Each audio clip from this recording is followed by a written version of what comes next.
ഷിരൂർ ദുരന്തത്തിന് 1 വയസ്സ് പൂർത്തിയാവുകയാണ്. സമാനതകളില്ലാത്ത രക്ഷാദൗത്യത്തിനാണ് കേരളവും ലോകവും അന്ന് സാക്ഷ്യം വഹിച്ചത്. KC വേണുഗോപാൽ ഉൾപ്പെടെയുള്ള രാഷ്ട്രീയ നേതാക്കളും കർണാടക സർക്കാരും സതീഷ് കൃഷ്ണസേലും AK മഷറഫും ഉൾപ്പെടെയുള്ളവർ ഈ രക്ഷാദൗത്യത്തിൽ നിർണായക പങ്കുവഹിച്ചു. അതിൽ ഏറ്റവും എടുത്തു പറയേണ്ട ഒരാൾ നമുക്ക് ഏറ്റവും സുപരിചിതനായ മനാഫ് തന്നെയാണ്. ലോറി ഉടമയായ മനാഫ് ഈ 1 വർഷത്തിന് ശേഷം ഓർമ്മകളുടെ ഈ ഗംഗാവാലി പുഴയോരത്തു നിന്നും കേരള വിഷൻ ന്യൂസിനോടൊപ്പം ചേരുകയാണ്.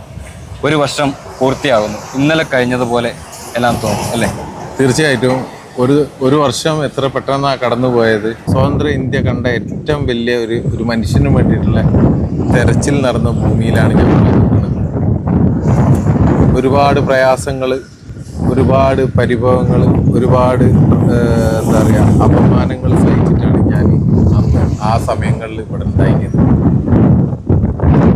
മലയാളികൾ ഒറ്റക്കെട്ടായി, പ്രത്യേകിച്ച് കേരളത്തിലെ ചാനലുകൾ, കേരളത്തിലെ മൊത്തം മനുഷ്യർ ഒറ്റക്കെട്ടായി നിന്ന് പോരാടി നേടിയ ഒരു കാര്യമാണ് ഈ ഒരു അർജുൻ്റെ വിഷയം. വല്ലാതെ ഒരു വൈകാരിക രംഗാണ് ഇവിടെ ഉണ്ടായിന്. ആ ഒരു ചായക്കട, അത് ഞങ്ങളെല്ലാവരും എൻ്റെ ഒരു ഓർമ്മ വെച്ചിട്ട് 30 കൊല്ലെങ്കിലും മുന്നേ ഇവിടെ ചായ കുടിച്ച ഒരു ഓർമ്മ എനിക്കുണ്ട്. അത്ര പഴയ ഒരാളാണ്, ഒരു ചായക്കടയാണ്. അവർ മൊത്തം ഫാമിലി ഈ ഒരു മണ്ണിടിച്ചിൽ ഒഴുകിപ്പോയി. അതിനുശേഷം ഇപ്പോൾ ആരും വാഹനങ്ങളൊന്നും നിർത്താറില്ല ഇവിടെ ഏത് സമയവും സെക്യൂരിറ്റി ഉണ്ട്. വല്ലാത്തൊരു ഈ ഒരു ഭൂമിയിൽ എന്ന് പറഞ്ഞു കഴിഞ്ഞാൽ ഞാൻ വാങ്ങിയ അടിക്ക് കയ്യും കണക്കുമില്ല. ഇവിടെ 72 ദിവസം ഞാൻ നടന്നത് എല്ലാം ഇപ്പം ഇങ്ങനെ ഇന്നലെ കഴിഞ്ഞ മാതിരിയാണ് മനസ്സിലേക്ക് വരുന്നത്. ഷിരൂര് നൽകുന്ന പാഠം അത് എന്താണെന്നാണ് മനാഫിന് തോന്നുന്നത്? ഈ രക്ഷാദൗത്യത്തിൽ ആദ്യം മുതലേ അക്ഷീണം പ്രയോഗിച്ച ഒരു വ്യക്തി എന്ന നിലയിൽ അതിനുശേഷവും ഈ ഷിരൂര് നൽകുന്ന ഒരു പാഠം എന്താണെന്നാണ്? ഷിരൂരിൽ നിന്ന് കിട്ടിയ ഒരു ഗുണം എന്താണെന്ന് വെച്ച് കഴിഞ്ഞാൽ, പല ആളുകളും എന്നെ വിളിക്കാറുണ്ട്, മനാഫ്ക അങ്ങനെ നമ്മൾ അന്യനാടുകളിലേക്ക് പോകുമ്പോൾ ഇപ്പോൾ ഒരു ധൈര്യമാണ് പോവാൻ. കാരണം എന്ന് പറഞ്ഞു കഴിഞ്ഞാൽ നമുക്ക് എന്തെങ്കിലും സംഭവിച്ചു കഴിഞ്ഞു കഴിഞ്ഞാൽ മൊത്തം മലയാളികൾ ഉണ്ടാവും എന്നുള്ള അതൊരു ഭയങ്കര ഒരു കോൺഫിഡൻ്റ് ആണ്.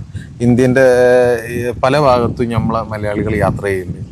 അതുപോലെ തന്നെ നമ്മൾ എന്താ പറഞ്ഞു കഴിഞ്ഞാൽ നമ്മൾ ജാതി മത ഭേദമന്യേ ഒരൊറ്റക്കെട്ടായിട്ട് മനുഷ്യർ ഒരുപാട് കാലം നിന്ന ഒരു സുന്ദരമായ ഒരു ദിവസങ്ങളായിരുന്നു. പിന്നീട് അവസാന സമയത്ത് കുറച്ച് വിവാദങ്ങളും കാര്യങ്ങളും ഉണ്ടായി എന്നല്ലാതെ ഇതൊരു സുന്ദരമായ എന്താ പറയുക ഒരു പോരാട്ടത്തിൻ്റെയും ആ പോരാടി വിജയിച്ചതിൻ്റെയും കഥയാണ് ഷിരൂർ എന്ന് പറഞ്ഞത്. അത് നിരന്തരം ഓർമ്മിപ്പിക്കണം. ഈ കാലാവസ്ഥയിൽ പോരാടിയിട്ട് ഇവിടുത്തെ കേരളത്തിലെ മാധ്യമങ്ങളും 72 ദിവസം ഇതിനോട് സഹകരിച്ചത്, അത് എന്താ പറഞ്ഞു കഴിഞ്ഞാൽ അതുപോലെ രാഷ്ട്രീയക്കാർ, എന്താ പറയുക പ്രതിപക്ഷം ആയിക്കോട്ടെ ഭരണപക്ഷം ആയിക്കോട്ടെ, ഇവരെല്ലാവരും ഒറ്റക്കെട്ടായിട്ട് നിന്ന് ഒരു പോരാട്ടം നടത്തിയതിൻ്റെ ഒരു വിജയമാണ് ഇത്. എന്താ പറഞ്ഞു കഴിഞ്ഞാൽ ഇത് വരും നാളുകളിൽ മലയാളികളായ മൊത്തം ആളുകൾക്ക് ഒരു ആത്മവിശ്വാസം നൽകും. Joseph Augustine, Kerala vision news, Shirur.